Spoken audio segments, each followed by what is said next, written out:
分享。那么呢，我们今晚呢有主题，要找到如何找到终身的伴侣，是我们今天的方向。跟你们讲，要找到终身伴侣，要找到终身伴侣。问题是在座有很多已经结婚的人想说啊，那跟我没有关系吗？跟你旁边讲，跟你有关系，跟你有关系。呀，今晚的信息呢是遍及每一个层面的，阿门。阿门。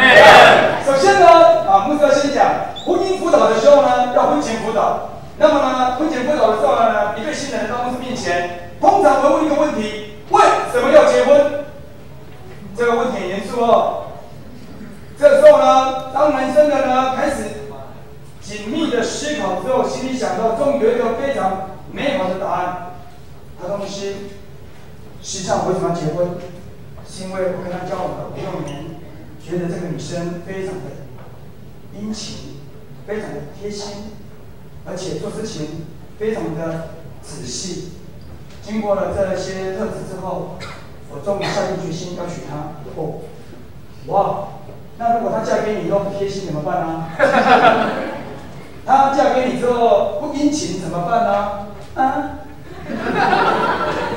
那我再想一下。说好，那再想一下，待会再问你哦。好，姐妹，那么你为什么嫁给他呢？因为婚前辅导了，准备要结婚了。为什么要嫁给这位弟兄呢？不是这样子的，我觉得他长得很帅哦，是，体格很健美哦，是。那每次跟我在一起的时候呢，我总觉得他非常的有朝气。而且骑摩托车骑得很快，很有主动性，很活泼。说哇，这样子哦。所以，如果他这种娶了以后呢，不像婚前，不像就是说不像恋爱的时候那么有主动性，摩托车越骑越慢呢，那怎么办呢？那如果他真的是脸健美啊，结婚之后变成道路男怎么办呢？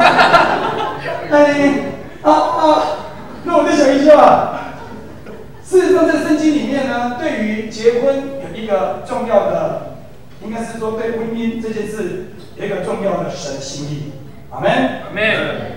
神对做丈夫的说：“你们做丈夫的要爱你的妻子。”所以婚前辅导的时候，做丈夫的或者是做男方的，你要娶这位姐妹，其实重要的原则就是，不管她怎么样，我已经下定决心，我要永远爱她。所以这就是我的决定。为什么结婚？就是我要爱她。阿门，阿门。应该的回答是不是？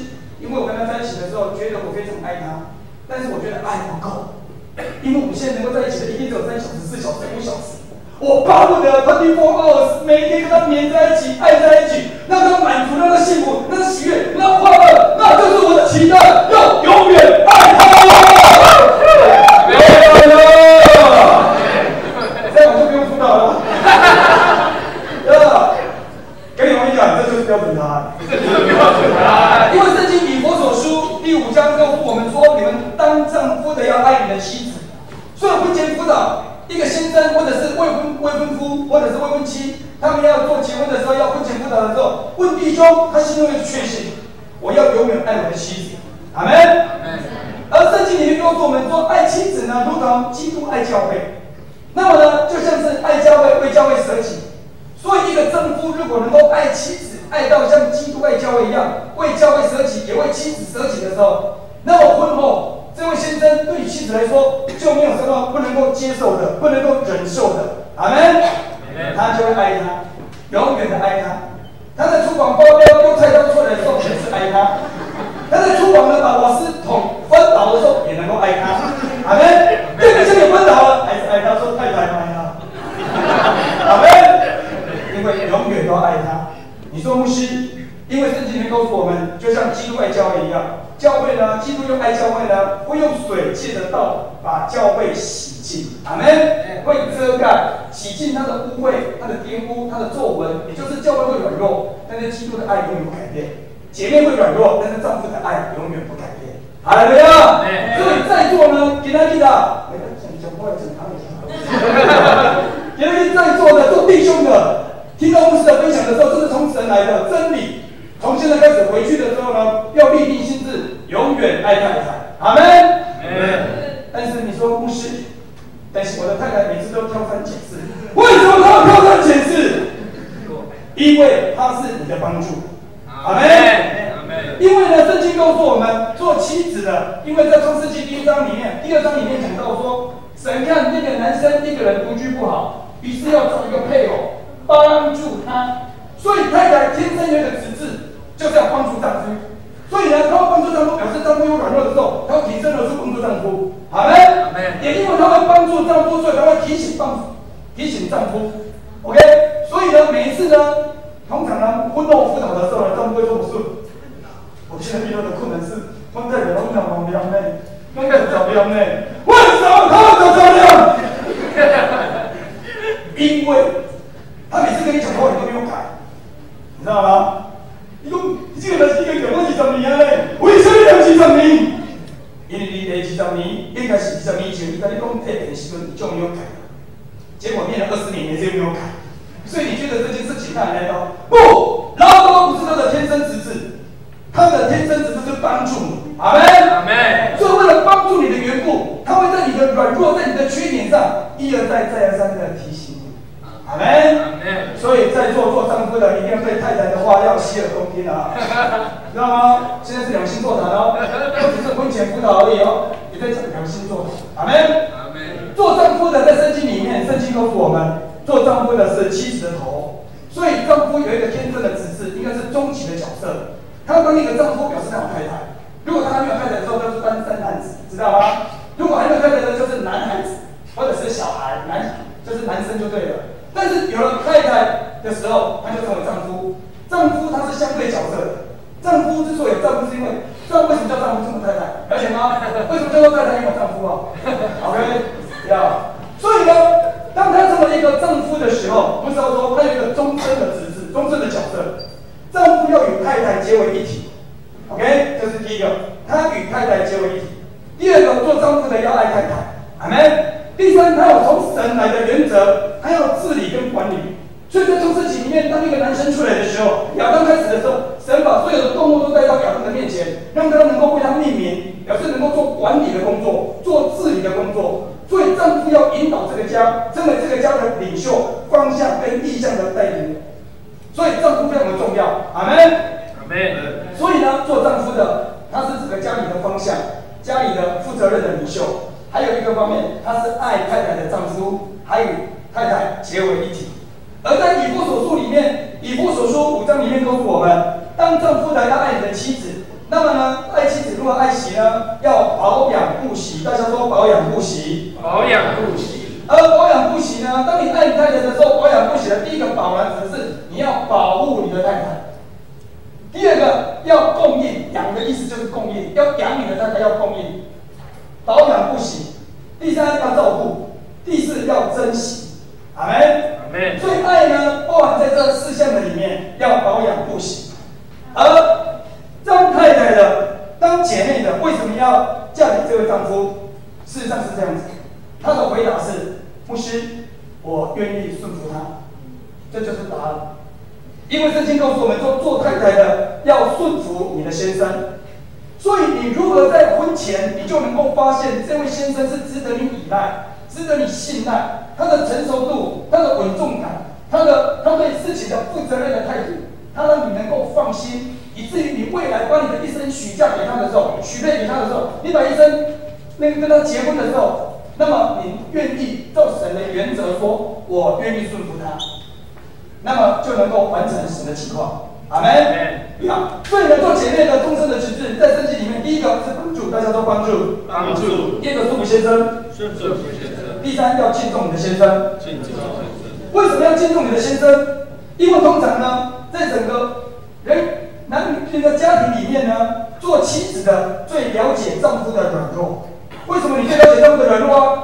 因为你是他的帮助，因为你帮助他，结果你发现，我每次帮助你，为什么你要帮助他？因为那是你的职责，你就是要帮助你的丈夫。全世界最知道丈夫弱点的就是太太，所以神呢，在这个圣经里面告诉我们一个原则：你做太太的一定要敬重你的丈夫，因为你最容易看到你丈夫的软弱。那么这个软弱显明在你面前的时候，也让你心里面会觉得他不够那么好。跟你们讲，事实上他还好，事实上他还好。天下找不到那么好的丈夫了，了解吗？这个就是神所匹配的最好的丈夫。阿门。而你做你的，而神所匹配的人不能分开，婚姻是神所命定的。所以当你选择他做你的丈夫的时候，你们两个在神面前立下的这个约定，于是你愿意心里面打从心里面永远帮助你的丈夫，就是你的侄子。阿门。他会有软弱是应该的，因为你要从他的帮助。如果他全能没有软弱，那就不需要他了，用你呢，了解吗？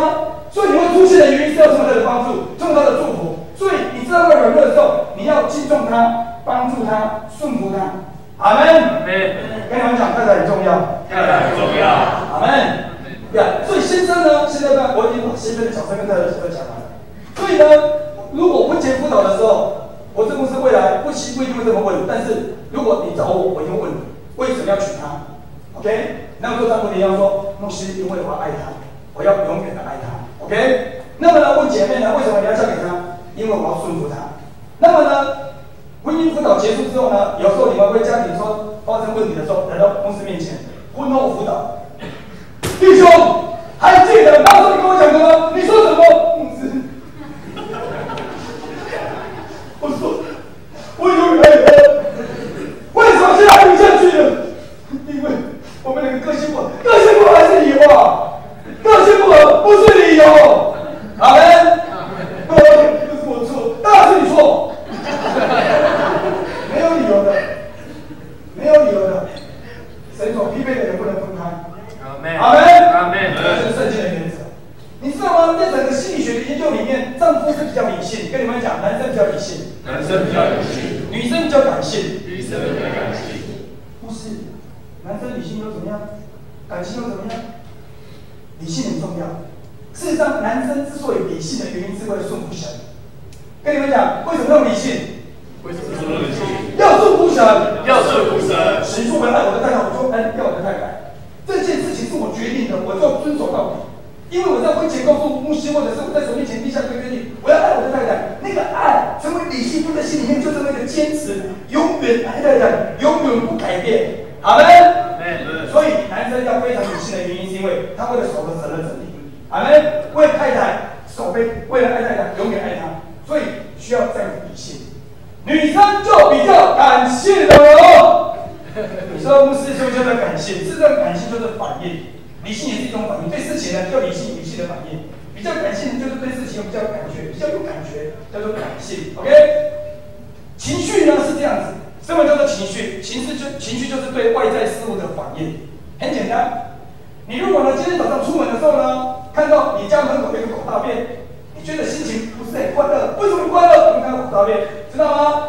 如果呢另外一种方式是你门一打开来看到满朵鲜花，你心情就好起来了。事实上是对环境的反应，这叫情绪。OK， 为什么女生要那么感性？因为女生呢，她需要感性，对每一件事情都有反应来帮助丈夫。因为男生比较理性，所以每次呢，他做事情呢，就做这个，就很专注做这个。女生做男生也专注做这个，专注做这个。但是女生呢，在同一个时间里面呢，她可以一个事情可以看很多方向，然后来帮助那个丈夫思想更周全。阿门。很多时候他们说：“你那个干嘛？这个快点嘛。”事实上，他太太想的也没有错，是提醒。阿门，是要让这个事情做得更好、更周全。阿门。所以千万不要小看那个特质，审视一下特质是有原因的。让姐妹那么感性，是为了帮助丈夫。阿门。而因为他是感性，所以比较情绪。大家说，因为感性，所以比较情绪，所以这就是为什么男生需要理性呢？我才不管太太情不情绪，我就是永远爱她。好嘞，这样子就相辅相成了。好了 ，OK， 就是这样子。好，所以呢，我们已经把那个丈夫跟妻子角色大概做一个基本的描述之后，我们就进入婚前辅导的部分，或者是你如何选择忠贞的伴侣。在圣经当中，请你翻开圣经，在箴言18章，箴言18章22节。神的话里告诉我们说，得着贤妻的是得着好处，也蒙了耶和华的恩惠。大家说阿门。那你说牧师是指贤妻呢？那么呢，你把贤妻改成良夫也可以 ，OK？ 所以呢，得着良夫呢是得着好处，也蒙了耶和华的恩惠。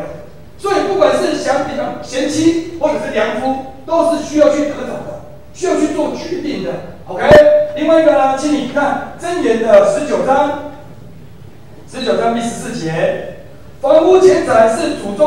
有的，唯有贤惠的妻子是耶和华所赐。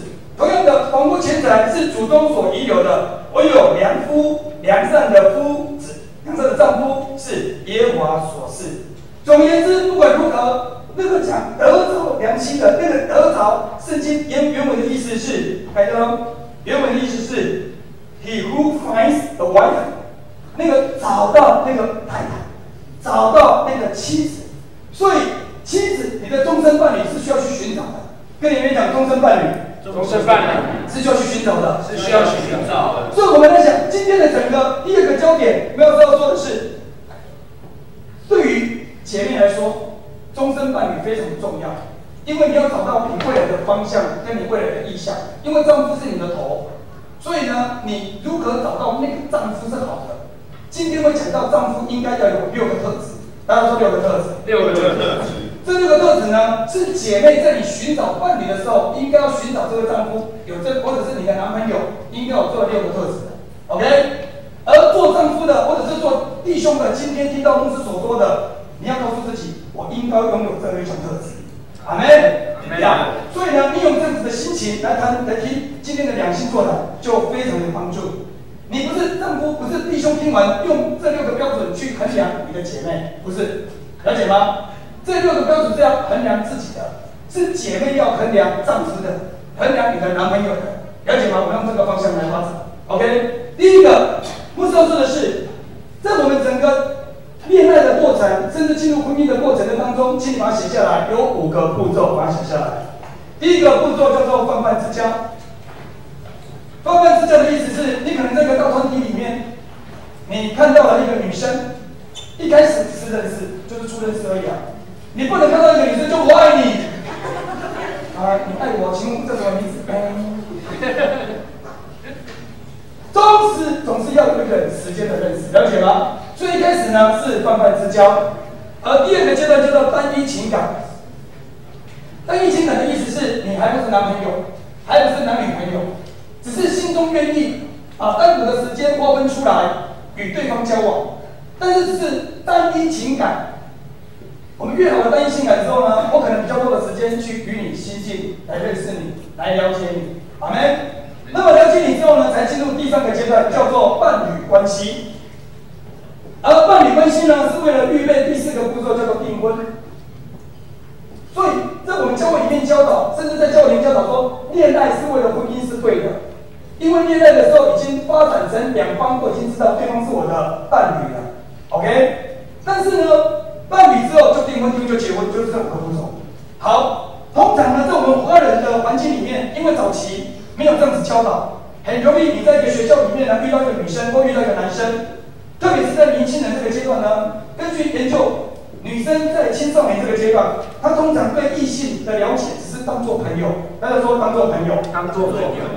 问题是男生在这个时间是比较主动，比较主动，比较冲动，了解吗？比较有行动力。所以呢，他对一个女生呢，开始呢朋友的时候呢，他会不满足，他开始期待从朋友变为女朋友，成为伴侣关系。于是呢，我们过去没有这样子教导，所以很多的大学生或者是很多的青少年在学校的时候呢，其实女生心里想的就是，我只要认识一个男生就好了，是朋友，大家说是朋友，是朋友。于是呢，我们教了一个叫小芳。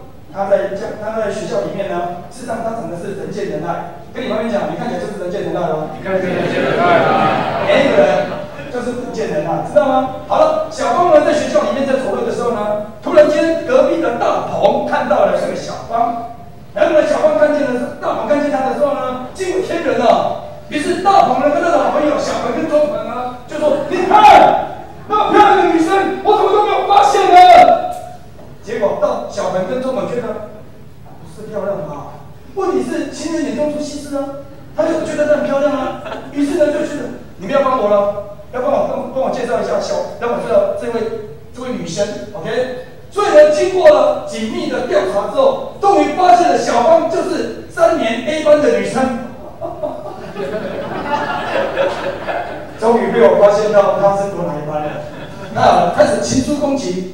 开始不管怎么样，简讯攻击啊，手机攻击啊，用各种的行动，大家说行动，因为男生这个时候很主动，了解吗？很主动又很行动，过来就是很冲动的。哦哟！于是呢，试着跟他接触，试着跟他连结，跟他有网络上的连结，或者是各方面的连结，试着能够认识他。于是呢，在认识了或者是这样子有连结之后呢，大概过了半个月之后，半个月你说不是半个月很快的，有半个月上了，跟他连结上了。所以呢，他就在手机里面，或者是网络里面，或者是任何可以研究到说，你可以跟我去吃关东煮吗？结果心里想说，很好。其实小芳她心里想，她遇上了跟大鹏有这样连结的时候，她有跟那个好朋友讲，她说：“我跟你讲哦，最近那个大鹏他们写信给我，你的大鹏在追你，没有吗？是他或者是他在追他，你知道吗？但是心里都说没有吗？”然后呢，大鹏要他去吃关东煮的时候呢，他心里想说，不能那么快，所以呢就没有那么快回应他。于是大鹏呢，这时候跟你们讲，大鹏很主动。很行动，很冲动，继续，他继续联络。过了1个月，再次邀他吃关东煮。这时候呢，小芳的这些这些好朋友们说去呢，心里想我只是去吃关东煮了，又能怎么样啊？而且呢，所以呢就约好了在学校的操场司令台旁边集合，知道吗？激励小朋在学校司令台旁边集合。OK， 大鹏超开心的，跟小鹏跟中鹏说：“你看，小芳回应我了，耶！”于是下课的时候呢，就有一点比较整齐一点，然后就跑去司令台旁边跟小芳看，因为小芳来了，小芳你来了，太好了，我们去吃关东煮吧。去哪一家呢？听说全家也有关东煮，哪一家都有关东煮。那我们去看看那家 7 怎么样啊？我就去7吃关东煮，好冷哦，好走了。2个人这个时候其实距离没有那么近，知道吗？手还没有摸过，还没有牵过哦，一个手这边，一个手那边哦。于是2个人就往7的关东煮的方向走去哦。于是他们2个人各叫了2只 Olay， 就把它吃完。OK， 吃完之后呢，就从一个7走出来的时候，情况不大一样。所有学校的男女同学都看见了啊！小芳跟大鹏在谈恋爱了，了解吗？大鹏呢沿路走的是非常的跳跃，太开心了，耶！各位，小芳是我的女朋友，了解吗？因为她已经跟我出来约会了。姐妹说不会吧？跟你朋友就是这样子，不要怀疑，他已经认定好了。所以呢，从那一天吃完关东煮结束之后呢，小芳回到他的寝室的时候，或者是回到他们学校跟他的好朋友在一起的时候，小芳跟大鹏在一起哦，没有，我只跟他吃关东煮而已，而且才吃1次哎，连手都没有碰过哎，在司令台集合的时候，我们走去走回来都没有碰过哦，了解吗？所以他保持距离，划清界限，心里想说他根本就不是我的男朋友。但是大鹏这边就不一样了，大鹏回到寝室的时候，旁边谈看到了没有？耶！有没有看到啊？我跟小芳出去吃关东煮了，他已经跟我约会了。从现在开始，在我们学校里面，男生不可以靠近小芳半步，知道吗？只要靠近半步的，就是跟我为敌。于是从那个时候，小芳的周围就有一种氛围在那周围，了解吗？一种氛围。我说不是那是什么氛围？具体来说，以狗的方式来讲，他就在这边撒，到这边撒，到这边撒，然后知道他说，这就是我的地盘。于是男生们，全校的男生就开始知道说，小芳被大鹏追走，知道吗？所以就不敢靠近小芳半步。而小芳自己内心里面还是认知，不，是跟大鹏去吃关东煮。所以跟你旁边讲，千万不要随便在吃关东煮哦。就是这样子哦，了解吗 ？OK， 因为这样子的原因，很多人呢就这样子被上对了啦。有同学说，你明明就跟大鹏在一起，有吗？好吧，所以就莫名其妙跟大鹏在一起了。终于有一天在学校里面呢，2个人走在路上啊，然后呢，牧师跟人走过来了，哎，小胖，他是大鹏，大鹏是大鹏大鹏住哪里啊？好像是南投吧，或者是台中，台中啊，不是南投啊，连住的地方都不到少，了解吗？对啊，然后呢，几个兄弟姐妹啊？好像2个吧，4个吧。然后他最喜欢的兴趣是橄榄球，不是足球。意思是一问三不知，你都不晓得你男朋友的个性哦，不晓得男朋友的特质哦。然后我们说他是男朋友，很多这样子的，莫名其妙，他就被他的好朋友上个堆了，他就跟一个男生在一起，男生不晓得那个男生好不好，了解吗？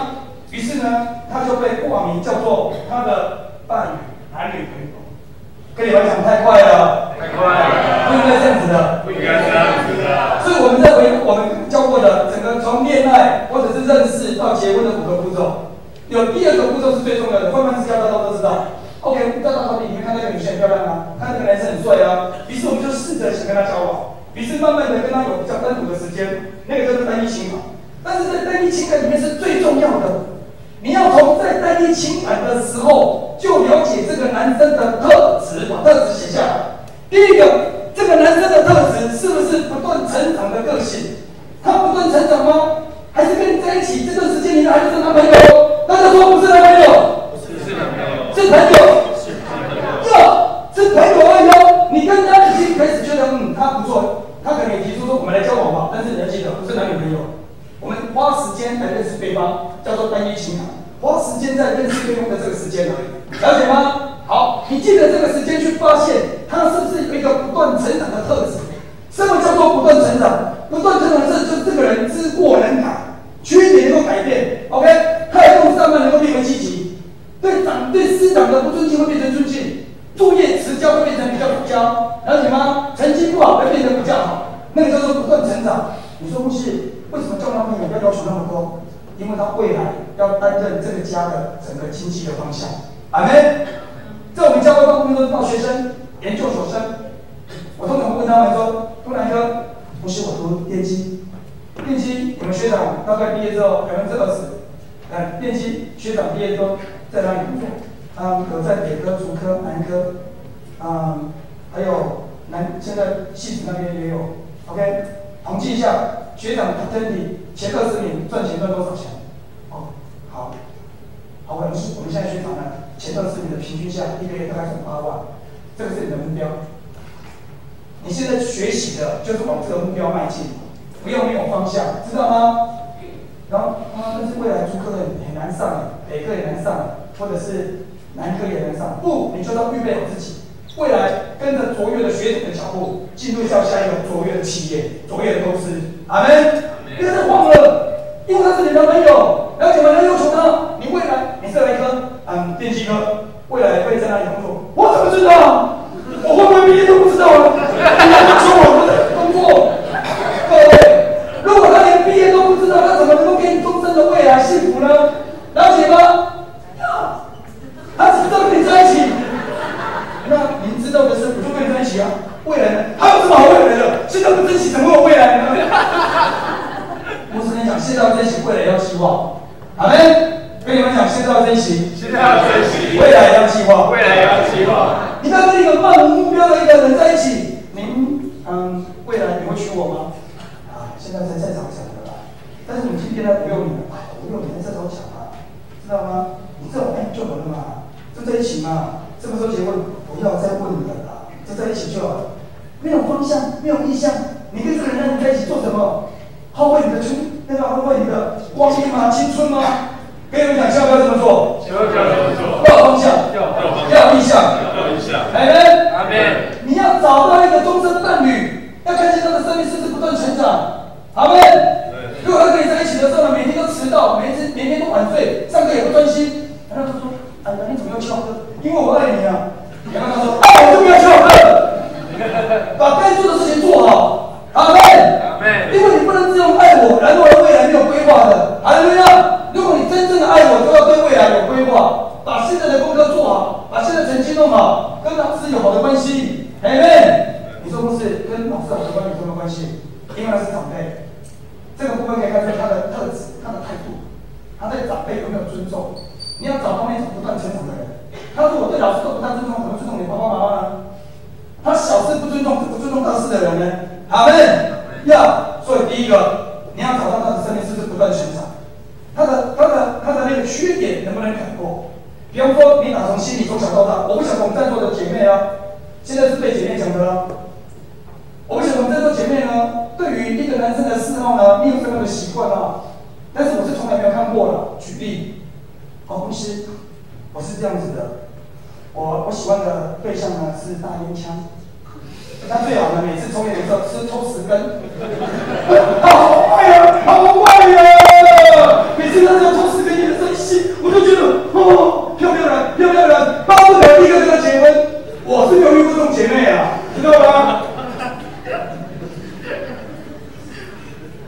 但是我知道你们当中很多人已经决定不要嫁给一个吸烟的男人，你觉得抽烟不好，而且不当面会念，觉得不好，了解吗？但是问题是你这个男生非常主动，非常的行动，非常的冲动，已经要跟你认识了。但是男人他就这样做，就是不抽烟。然后你问他说，我不知道喜欢抽烟，抽烟可以改吗？可以改，但从来没有改过。那怎么办呢？你必须做个决定。他在这些事情上面，如果你讲3次他都没办法改，有可能永远不会改。然后结婚的时候呢，有可能就是床头抽2根烟。你要睡觉的时候都翻来覆去，等到他烟抽完了，你才睡得着。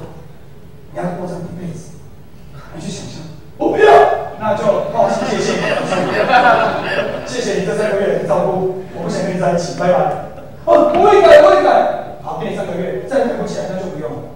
他怎么改？他有可能在你面前不抽了，但是你问他的朋友，他现在不抽了啊，他在你面前不抽了，他没有抽了。你要去了解一下，知道吗？所以不要莫名其妙再给人，你们为我改了容易吗？为什么没有改？我以为你改是追你的时候，追完了就不用改。有这种男生哦，跟你们讲，注意，有这种男生，要小心。所以我们在讲一个男生，你如何找到这个男生有一个好的特质，就是不断成长的特质。阿门。你是未来，如果他是未来是你的终身伴侣，你应该记得跟他交往的时候提醒他，对老师要尊重你，尊重什么？他不配得我尊重。如果他不配得，他不尊重他的老师，有一天你再跟他讲，对爸爸好一点，好什么？他不对，他不配得，不配得。你总不希望你的丈夫娶回来跟你的爸爸妈妈上一届吧？不喜欢，对不对？所以你要去思考。他是对长辈尊重，阿门呀，所以这是态度的问题，生命的问题，他是不断的成长，不断的调整，不断的提升，阿门。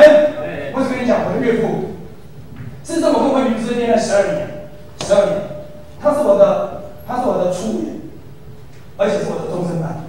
我这12年就爱过这个女生了，爱到现在，已经爱了20几年了，呀，就爱这个女生。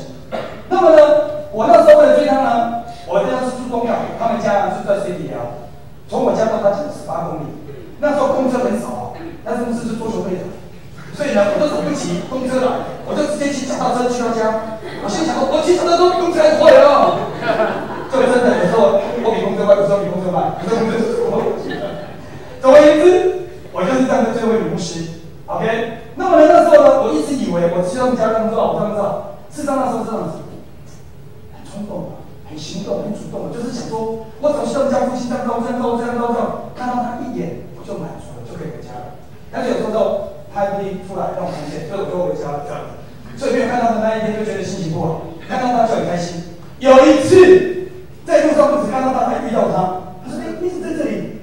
我立刻脚踏车停下来说：“啊，脚踏车坏掉了。”这个也是借口哦，反正喜欢看到他嘛，对不对？总而言之，我以为都没有人知道。事实上，做爸爸的非常的小心，他很珍惜他的女儿，在看有哪些男生在他们家出没。附近而已，不是去他家。所以呢，就从高中追他到大学，到当兵，到研究所，然后呢，准备终于要去他们家提亲了。然后去他家提亲的时候呢，我请我的家人，然后他也请他的家人，已经决定要结婚，要提亲了，对，去他们家。我跟岳父呢聊着就站起来，跟我到那边去。我爸爸是军人啊，我也不知道爸爸是军人。呀，come from 山东啊。我到去，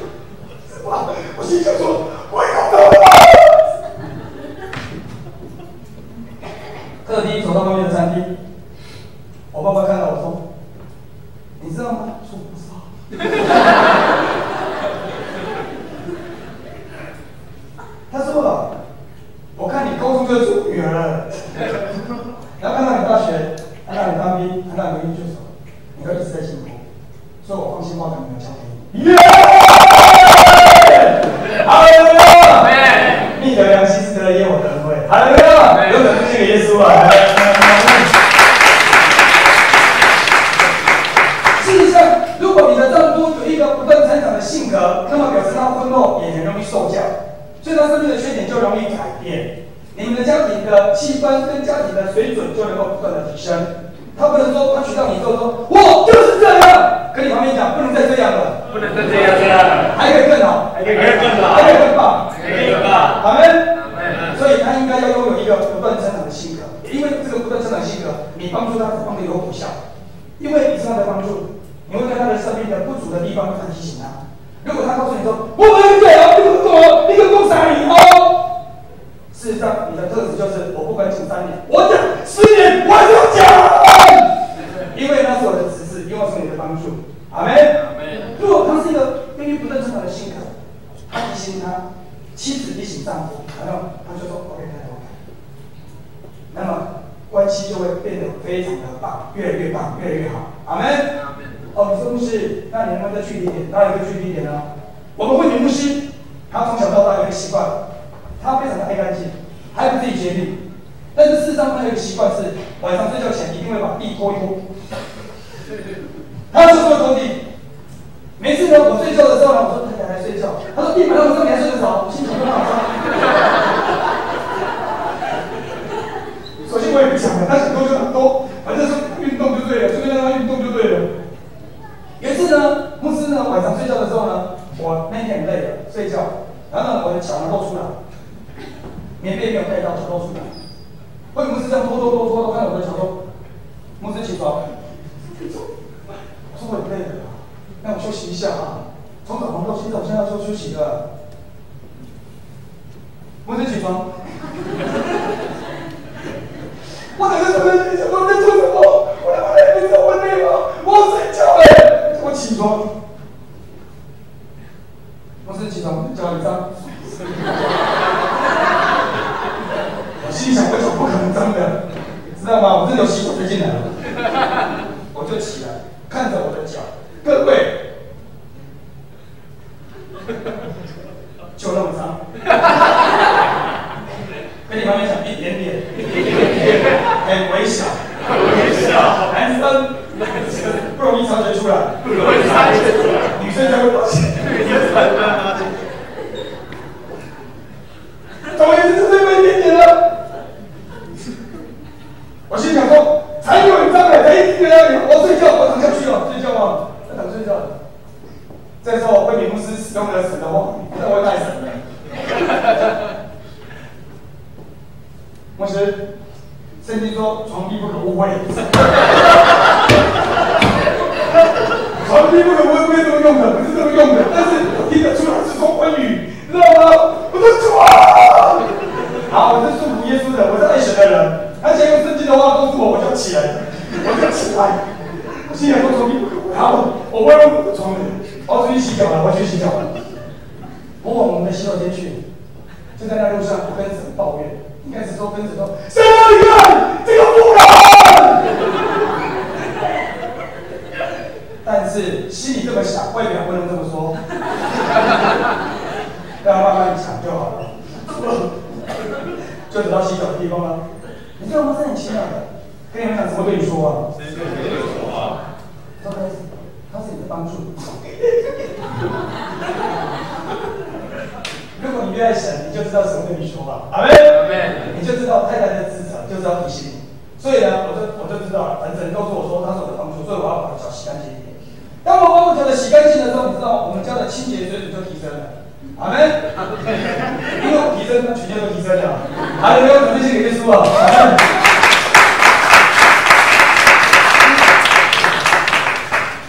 前段时间呢，有一个长辈来跟我讲说：“牧师，你每次都讲夫妻的时候要爱太太，要爱儿子，但是哦，我这是日本时代上讲落来，我这日本时代，我这日本时代先得严肃呢，110年呢。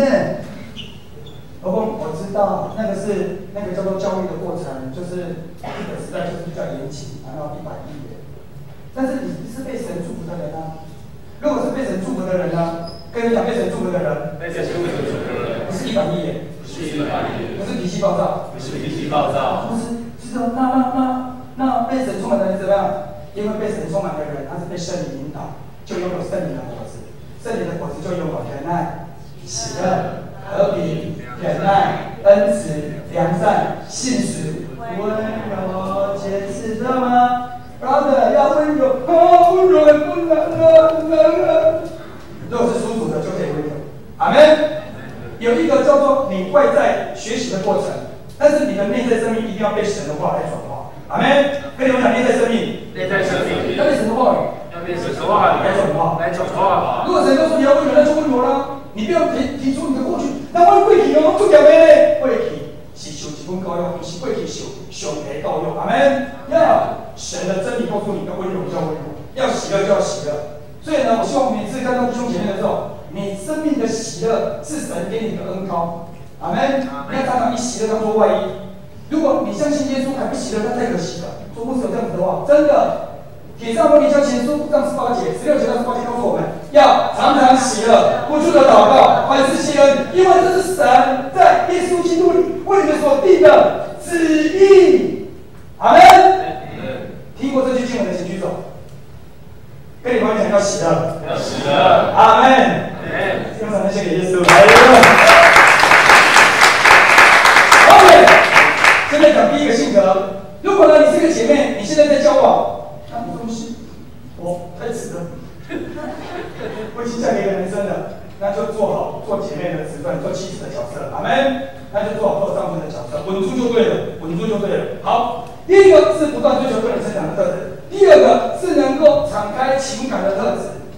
敞开情感代表着他能够跟你分享，这位弟兄他会不厌其烦的能够跟你分享。你问他说，你读电机科，电机很无聊，你不要问了啦。你跟你爸爸的关系，我跟我爸说，不要问了啦。每次什么问题都不能讲，这什么看电影可以啊，玩 game 可以啊，但是生活不是只有玩 game 而已，看电影而已，不是只有你们两个小世界，有很多连结在一起的。阿门。那个情感能不能敞开的个性，也代表着他能不能常常跟你分享他的生命。阿门。如果每次你跟他在一起，他说你可以跟我聊聊你的妈妈吗？不要讲你妈妈。你可以跟我谈一谈你跟爸爸的关系吗？不要跟我爸爸。你可以谈你跟你兄弟姐妹的关系，不要谈我兄弟姐妹。那我可以谈什么？我们那天看那个偶文剧啊，做什么？看电影，是说聊电影，聊你。不仅这样子，我的意思说，不是不能聊偶文剧，不是不能聊最近的电影，了解吗？或者是你们共同的一些生活，但是不能仅止于此。可以跟我聊聊你的内在生命吗？你的读书吗？你的课程吗？你觉得哪个老师比较好？你要跟我聊老师哦，这就是吧。所以那个情感敞开，表示他能够跟你沟通，能够跟你分享，讲到他的内在生命。你也因为这样子才能够知道他能不能适合当做你的终身伴侣啊。好嘞，情感敞开代表着你在聊的时候要告诉他你的价值观、道德观。有很多的杂志告诉我们，夫妻如果要幸福，一定要看 A 片。跟你们讲，千万不要这么做。千万不要这么做。问题是，杂志就这么写。不，如果你专爱一个女生，你把你的心都放在这个女生的身上，专一爱她、爱慕她、恋慕她，你们两个就会有很好的性生活。不一定要看 A 片叫性生活，了解吗？问题是，这个世界总是给我们似是而非的那些评者，以至于你跟他说的时候，他说：“那个，你看，你对 A 片很好 ，A 片很好啊。”你要看杂志吗？为了使我们的闺房的那个情趣更好，我们应该不断的看 A 片，在做什么？你可以想象一个人跟你在一起，他是想着别的女生吗？他似是而非哦。难道他用这样子说一套理由跟你说服你说没有问题，没有关系？跟人讲不能没有关系，不能没有关系。好了，包括呢他的价值观，可能心里想说，我告诉你。虽然你很喜欢我，但是我不可能为了你放弃整个森林。那你说那就不要交往了。你要为了我，就要放弃整个森林。阿门。因为圣经说要专爱，就要专爱，所以不要容许他好像跟你在一起的，拿到手上很多姐妹的电话，了解吗？突然间，小梅你好，等一下啊，小梅，对了，对不起，小春，这做什么？通常有这样子态度的男生，有一个叫做淫乱性格。所以你要知道 ，OK， 我们教会那个姐妹真的是真实例子，她的男朋友劈腿，跟一个女生上床，了解吗？而且这件事传到她耳边，师傅怎么办？我的什么出色呢？不要跟他交往哦，但是我爱他，不能再爱他了。他如果能够爱你，还爱别的女生，那怎么还可以跟他在一起？了解吗？这个男生，这个弟兄就是有言论性格了，他是可以随便跟别人乱来的，千万不要再把你的一生、你的青春放在他身上了，要会分辨。阿门。好了，现在讲的是这个男生应该要对你生命应该有两个特，第二个特质就是他能够敞开他的情感，然后跟你分享他的心事。阿门。你说不是，他是属于那个叫做那个口拙笨舌的，不太会讲，还是会讲，知道吗？不要再容许他口拙笨舌，我怎么出了？你这个是没报头头是道，知道吗？所以要知道他那个是不是能够敞开他的情感，能够常常表达对你的关心，也能够表达他对家人的关心。OK， 好，第三要诚实，大家都要诚实。诚实是幸福婚姻的要素。你要知道，这个男生可以信赖，就会有安全感。所以诚实是一个让你能够有安全感的态度。阿门。他说他要进步就要进步，他说他要改变就要改变。阿门。那个就是诚实。所以你看见诚实也运用在他生命的几个领域，比方说他财务管理的诚不诚实？他有卡债吗？他说他没拿，问题是带你去吃香的喝辣的，后来才发现他负债好几十万，卡债付不出来。这个就是他对他的钱财的管理不够诚实，了解吗？好像是打肿脸充胖子，然后带你去吃豪华的。所以我每次呢婚前辅导的时候呢，我会说你们大概有多少预算？他说不是，我现在存的钱大概50万。那么呢，我们预计呢用40万100万，我说不用那么多，不用那么多，不用那么多，朴素就好。如果在教会办，一定可以隆重；在教会办，一定能够庄重，也很神圣，不一定要花那么多钱。阿门。你可千万不要说只有50万，花个100万，然后大家都好感人啊！那个劳斯莱斯的车5、6台这样开过去，就租半天，对吧？然后呢，就送进洞房了。然后呢，金华酒店吃了50、60席，吃完之后呢，耶，好丰丰的婚礼哦。结果回来说，太太，今晚婚礼办好，我们现在开始负债，60万，做什么？那个是不诚实的，了解吗？他有一些缺点，他有些坏习惯。你要在之前，如果你觉得他应该要改变的，就确定他有没有改变，也是种诚实。什么叫做诚实？他可能为了你改变的那些缺点，是在你面前改变缺点，但是在你背后跟他的好朋友在一起的时候，依然那些缺点依然是固态复萌、重蹈覆辙的。OK， 好，你说还有哪些缺点？他脾气暴躁，生气愤怒。愤怒呢是婚姻杀手最强的第一把枪，最强的。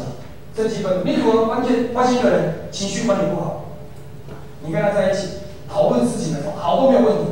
讨论事情的时候呢，你刚好让他骑摩托车载你，他骑摩托车不骑很快，就注意了。他用骑快车来吓你，那就是在发泄他的情绪，了解吗？或者是他在跟你讲话说：“你们来什么？我再打一次就打你哦。”那个就是在发泄他的情绪，了解吗？甚至呢，讲到一半呢，头就撞墙壁喽。那个就是情绪，愤怒的情绪。星星之火可以燎原。前段时间呢，牧师辅导一个姐妹，那个姐妹失恋了，很难过，我们大家拍手喝彩。因为她的男朋友带她去垦丁，然后在垦丁吵架，她男朋友直接开车回家，她打电话求她男朋友回去载她。然后她男朋友回去载她的时候呢，又把她开到一半的时候，要把赶下车。之后呢，我们发现这种事情的时候，你怎么容许他这样对待你？他还是很爱我的哦。他是不是久打我一次啊？这是什么？家庭暴力不就是这样吗？很多时候家庭暴力前面打完了，那个求保护的时候来问他说，他不是前面他就打你，他说没有关系啊，他你久没有打我。你要离开他，不能。我习惯就随便打一次。注意，交往的时候要了解他的情绪，了解吗？那你要评估他的情绪，如果他常常就这么生气、愤怒的话，那么你就要跟他说要改。他如果说他愿意改，那改3个月期却那么暴躁、那么愤怒，那么你就要自己心里面要有一把界限。阿门。OK， 这个是你选择你的男朋友该有的特质。第一个，他应该要有一个不断追求个人成长；第二个，情感要敞开；第三，他是诚实的；第四是成熟度和责任感。他应该成熟的，有责任感的。有些人也许对你很好，但是还没有准备好在委身的情感当中。你如何知道对方能够委身在他的情感当中呢？就是对方如果够成熟，第一个经济要独立，第二个保持房间的整齐，有良好的卫生习惯。不是跟你讲，内在生命等于外在生活，外在的生活会反映他的内在状况。如果你交往的对象外表邋遢，表示他的外表一定乱七八糟。如果你所交往的对象，他的外表标新立异，某个时候是他内在没有安全感，他要借着这个标新立异来吸引人的注意力，根本不用吸引人注意力。他如果自信，就不用吸引人注意力啊。他不用自己用个垮裤啊，那个臀沟，有没有看见我臀沟很白啊？这是什么？跟你们讲，不要标新立异。呀，他如果够成熟，也没有说个男生就那种长发，有没有看见？就是这样，了解吗？所以有时候看到一些标新立异的那个，你可以发掘出来的，事实上他真的是没有安全感。这就是为什么很多的青年，如果你很正常的，大概骑摩托，但是他总是在摩托车上面再加一个那个手动，要让骑摩托车让你听见说我来了，你来就来吧，干嘛去了什么？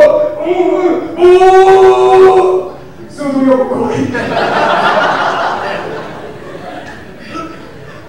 真的是这样子，不是讲了解吗？有了解吗？姐妹要了解知道吗？分辨，那叫什么叫分辨？分辨呀。所以呢，如果呢，他是一个成熟度有责任感的，他一定是外表不会邋遢 ，OK， 他会故意标新立异，来让吸引人家的注意。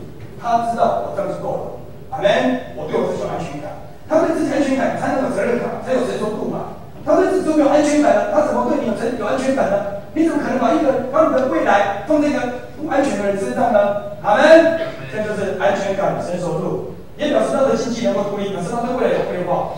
所以我才说，我们教会的孩子，我都跟他说他不得科。我就说孩子，你的学长，他说大概平均现在就业第一年是3万多，那么3年后呢，他们平均都到4万多。我说你要往这个目标迈进，这个够吗？你要跟你的女朋友讲。他说，未来我要结婚，你有什么计划？我说我毕业之后呢，我会找上一间公司，如果没有上，一定有更好的。阿门呀！所以要对未来有规划、有理想、有梦想。你要知道有抱负的年轻人，阿门。但是他不只有抱负哦，他这样子在往前迈进的时候，他在自己的学业成绩上面有没有在提升？因为往那样子比较好的一个职场的时候，他必须付上代价的。好了，怎么样？他不认真在预备，这个都是相辅相成的，了解这意思吗 ？OK， 好。第5个，有健全的自尊，对方的自尊越健全，你的情感就越稳定。对方能够爱你多少，就看他爱自己有多少。自尊心低落的人是为了让自己好过才去爱，而自尊心高的人是为了想爱而去爱。怎么一个人怎么看待自己，就可以知道他对待自己的看法。食衣住行的各方面都反映出他的自尊。一个自爱的人，也许不太有钱，但是外表总是清洁干净。一个不自爱的人根本不在乎这个，他可能邋遢、肮脏，甚至满嘴脏话，了解吗？他可能外表说你这，但是你知道满嘴脏话咯。跟你讲，不要跟这种人在一起。自尊心高低有一些事情可以来描述。第一个，他知道自己，他有自尊心哦，他不会虐待自己，他会非常尊重自己，能够控制自己的情绪和感受，这就是自己这个自尊心好的人。阿门。第二个，他不会把每一件事情的过错都往别人的身上推。阿门。自尊心低的人就会千错万错都是别人的错，都不是我的错。事实上，你在旁边说你错了哦，为什么发生这种事情？是我老师的错，我应该是个坏老师，所以我今天才变成这样。哦，是，所以你没有错，我当然没有错哦。那这件事情没有错，不是我的错，是我爸爸妈妈的错，知道吗？是我的原生家庭的错，好像所有的错都是他的错哎，都归咎于别人哎。不是跟你讲，遇到这种自尊心低的人在一起，有一天他找不到有人可以说谁错的时候，他找谁说你。我跟你们讲，你就是只当错的人。为什么我错？因为我跟你在一起了。这就是自尊心低的人，他每次都推罪。都不干我的事，都是别人的事。事实上，他参与在其中哦，但是每一次都说别人错。真正自重心低的人，很容易泼你冷水，知道吗？你应该信哦。小伟就是我们学校系我拿前3名是拿奖学金的，我学校刚报补清嘛。今年拿奖学金，明年不一定拿奖学金哦。泼你冷水了。然后我跟你在一起的时候呢，你哪里不会说你笨啊？这里也不会，你说什么？一天到晚打压你的自尊心，这种人原则上他是一个外显，他要来贬低你，也来满足他的自尊。这个就是自尊心低落的人。跟你们讲，不要跟这种人在一起。不要跟这种人在一起。那你说不是？那自尊心会怎么样？他会祝福你，会肯定你，会欣赏你，所以他口中所说的都非常的正面。阿门。对吧？自尊心多的人，他会欣赏自己，也会尊重别人。跟你讲，欣赏自己，尊重别人，尊重别人。所以从他尊不尊重人，你可以发现他的自尊心高不高低，了解吗？他越尊重老师，越尊重长辈，越尊重同才，这种以礼相待的这种模式越发展的好，那么对自己的自我的看重越好。如果以礼相待这个事情做不好，那么就说你要小心的，你要好好选择。他特别是跟他父母亲的关系，他如果跟他的父母亲关系不好的时候，某个时候未来也会影响他跟你父母亲的关系。而且他跟他的父母亲的关系影响不好的时候，还有更远的影响，就是他可能未来在发展他的亲子关系的时候，也会发展的不好。好嘞，跟你们讲，这很重要，这很重要，要小心查看，要小心查看。好嘞，所以第6个，你跟你在一起的一个男生，他至少要有正面的人生观。好嘞，如果你必须一个人过一辈子的生活，你会选择正面的人在一起，还是负面的人在一起呢？跟你们讲，要跟正面的人在一起。要跟正面的人。负面的人总是害怕、担心、焦虑，总是看问题而不是看解决之道，而且常常抱怨。每次你看到他的时候，他就说谁做谁错，谁不好谁不好，抱怨。OK， 但是如果他是正面的人，他就可以每次看见的事情就是解决问题的个性。问题发生的时候，他不会骂你，把你骂惨了，然后才去解决。他说：“我们来解决这个事情，这个事情怎么解决，可以突破。”阿门，那就是正面的态度。那么在我们家里面呢，有可能过去会养成一个叫做负面的态度的循环。比方说，你会听到早期的妈妈，她说：“你可不可以改你了？我改了，我可以改了。”然后你对不对？负面的都讲完了，还是期待你改。那与其这样，就不要再讲了。阿门。他说：“我相信你这次会改得更好，稳住哦。”OK。那么上次呢，你要改成功，其实焦点在哪里？你要避开这个焦点，或者避开这个问题，或者避开这个关键，那就会越好。越起来，还是加油。阿门。所以他会发现问题，解决问题，而不是发现问题，责怪问题。阿门。跟你们讲，要正面的人生观，要正面的人生观，正面的态度，正面的态度。你说牧师，你说我这样子会不会说积极？牧师跟你讲，如果这个人能够积极，那就更好。阿门。通常积极的人，他的未来是比较有方向、有目标的。但是你不能只是说他有一个正面的人生观，他其他都没做好，成绩也不够好，那不行啊。所以这6项都要具备，这6项都具备。这6项都要具备。对。所以你看那个人生，他是一个不断成长，但是每次都改不了，那你就心里想说，那怎么办？那保持距离关系界限呢？等他改好了再说哦。那牧师到这有一天他改好了，他会不会不找我了？那也没关系啊，6届7成啊，祝福他继续往前走啊。你相信神要给你预备最好的。哈利路亚。牧师要说的是，永远不要小看你自己。特别我们在座的每一个前面，你配合嫁给最好的丈夫。阿门。你千万不要找一个坏男人嫁了，等到一辈子悔恨。在整个圣经的原则里面，一个女生没办法发挥她的生命的命定的原因，是因为她嫁错男子。所以这个名叫做遇人不淑。一个姐妹如果遇人不淑，她一生命定就毁了。她就遇人不淑，她一天到晚就在跟夫妻、跟她的丈夫在那个在关系上在调整，没办法发展，没办法完成神当中的计划。那重点就是因为可能在交往的时候，你没有坚持你的底线，你发现他不够好的时候，你还是说没关系。那如果没关系，就永远都没关系了，了解吗？好，婚前辅导跟婚后辅导，在牧师的分享里面是这样子：婚前真的要自大眼睛，婚后做包容，婚后你就是爱他一辈子，阿门。婚后你就要束缚他一辈子，敬重他一辈子，成全他一辈子，帮助他一辈子，就是这样。如果你能够做到这边，那你随便找一项就可以了。但是不要带青菜啊，跟你们讲，不要带青菜啊，不要带青菜啊。好，总而言之，前面讲的6项特质，比方说他不断的成长，他敞开，他诚实，他成熟度、责任感、健全的自尊，有正面的人生态度。第7个非常重要，就是来电的感觉。如果你跟他没有来电，他其实前面6项都表现很好，你就是不来电啊，那有什么用？问题是很多时候我们是来电，却忽略了去评估前面这6项的特质。阿门呀！所以如何在你未来当中去寻找一个终身伴侣？今这场演讲是对姐妹说的，你要去寻找；这场演讲是对弟兄说的，你要去预备自己有这样子的态度。阿门。那么这样子，牧师跟大家一个保证，这是神的原则：好男会交到好女，好的男生一定娶到好的老婆。跟你们讲，一定娶到好的老婆，一定娶到好的老婆。你就是好的男生，你就是好的男生。会娶到好的老婆，会娶到好的老婆。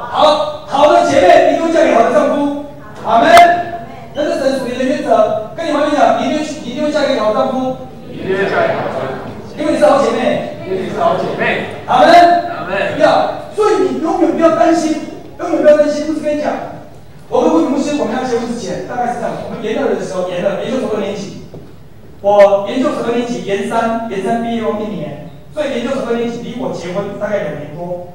那时候呢，魏牧师就有点感动，他说我们可以结婚了。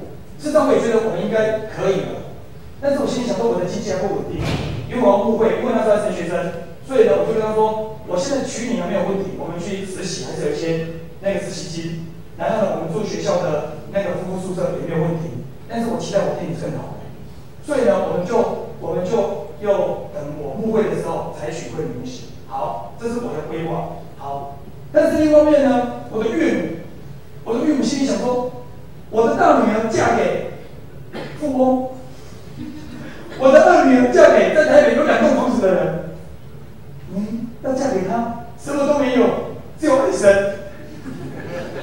跟你们讲，爱神很重要，爱神很重要。所以啊，我的岳母啊，她那时候呢是才反对的态度，她一直觉得她不要会女牧师嫁给我 ，OK？ 但是呢，我有一个我妹妹就说起来说，会牧师为什么要嫁给我？她说直接讲名字啊，为什么嫁给我？她说我觉得你很现实，你很踏实，你做事情很稳重，我觉得我终身嫁给你是好的。但是妈妈，她说那天我跟妈妈讲，我跟妈妈提。所以呢，我们慧敏牧师呢就跟他妈妈讲，虽然他妈妈有点不愿意，但是他妈妈 OK， 他说我女儿有点慌。有时候男生会有男生的感觉，你了解吗？男生会有男生的感觉，男生这样子点，女生这样子点，知道吗？好，然后呢，当慧敏牧师决定嫁给我之后，我心中做一个决定，我不管这个当中的冲突有多大，我要永远孝顺我的父母，我要永远孝顺我的岳母。阿门。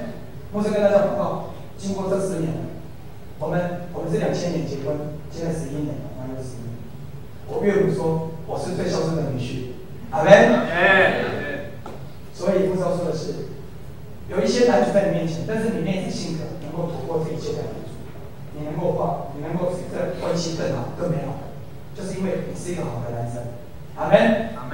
另外一个，慧敏牧师他从来没有妄自菲薄。他告诉自己，他要嫁给最爱神的人，阿门。这就是为什么我会成为最爱神的牧师之一了。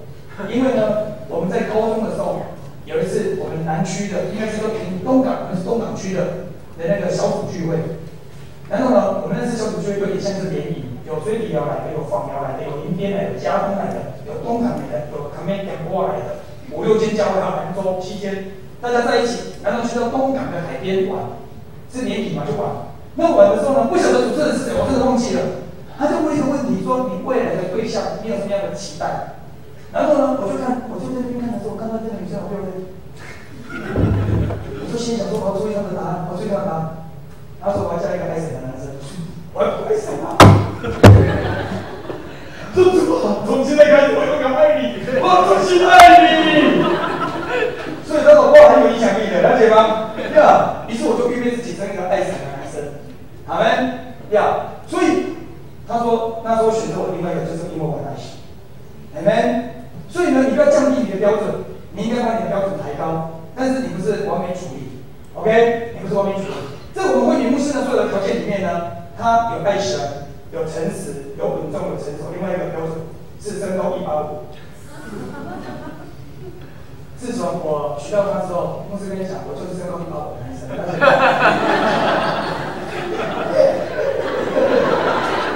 好了没有？没。那才能去耶稣啊！所以呢，今天跟大家分享的两性的座谈到这边。所以我希望我们的姐妹呢，在你未来的终身伴侣的选择上，不要再随便的。要以为这个男生喜欢你，能够追求你，你就要先把所有的标准都降低。不，这几个重要的原因只是为了预备你幸福婚姻的一个条件。阿门。你这个男生越这样子，就越能够建造甜蜜的家庭、幸福的家庭。他越不是不知道讲的是，不会付上一辈子的代价，都是在后面就是委曲求全而已。你不能够彼此建造。阿门。所以一定要往前迈进。相信神要是给我们在座每一个人有幸福的未来，去得着终身的伴侣。而且我们在座的姐妹呢，已经结婚的呢，奉主的宣告，你丈夫从今天开始呢，成为最好的丈夫。阿门。我们在座的姐妹呢，已经弟兄的你的姐妹，从今天开始呢，前面成为最棒的太太。哈利路亚。那你说不是？我觉得我的太太不够，太太呢是需要你那个叫做照顾保养不行的。你要常常对太太说正面的话。不是跟你讲，才有的妇人呢。在箴言31章，是我建议丈夫要常常念给太太听的，知道吗？说太太，你就是才德的妇人，每天很殷勤，早睡晚起，起来殷勤工作，还什么？那什么？我刚说什么？那是才德的妇人，但是你要做丈夫的人，也要常常要体恤。在彼得前书呢3章第7节说，你们做丈夫的要体恤你的太太。因为他是比较软弱的，要爱你的太太，所以我的太太呢，真的是比较软弱的哦。在整个生理学的研究里面呢，女生的血液含氧量比男生的血液含氧量少20%。所以呢，我们一样都是晚上2个4点睡，早上8点起床。然后呢，你男生可以从早上8点一直忙到晚上10点哦，但是女生可能到5、6点她就累了。你说为什么累？你这个睡没用呢？因为她的生理的结构，血液的含氧量少男生20%，所以女生比较容易感到疲惫，了解吗？所以同样的，男生的体能都比女生还好一点点，这就是神创造的不同的结构。Amen。所以说，男生要爱你的太太，要珍惜你的另一半。现在后面想对丈夫说的，不管怎么样，永远爱你的太太，因为你已经跟他结婚了，两个人结为一体。圣经说，从来没有人不爱自己的身体，爱太太就是爱自己的身体。阿门，充满你全家，充满你全家。这人跟牧师一起来祷告，亲爱的天父，跟牧师一起来祷告，亲爱的天父，亲爱的天父，谢谢你，谢谢你，谢谢你的话语，谢谢你的话语，得着良妻，得着贤妻，是得着好处，也得着你的恩惠，得着良夫，是得着好处，也得着你的恩惠，我奉耶稣基督的宣告，我得着良妻。会得着贤妻，我会嫁给良夫，我会嫁给良夫，贤夫。亲爱的天父，谢谢你，为我做这样的预备，带着你的话语，向前迈进，经营幸福甜蜜的家，为幸福甜蜜的家做预备，也用你的话语，跟魏贤牧师分享。借着他的提醒，让我有一个方向，未来我的终身伴侣，也有这样子的特质，亲爱的天父，谢谢你，赞美你，我奉耶稣基督的宣告，我未来所建立的家，是甜蜜的家，是幸福的家，是蒙神悦纳的家，谢谢主，赞美主，祷告，奉靠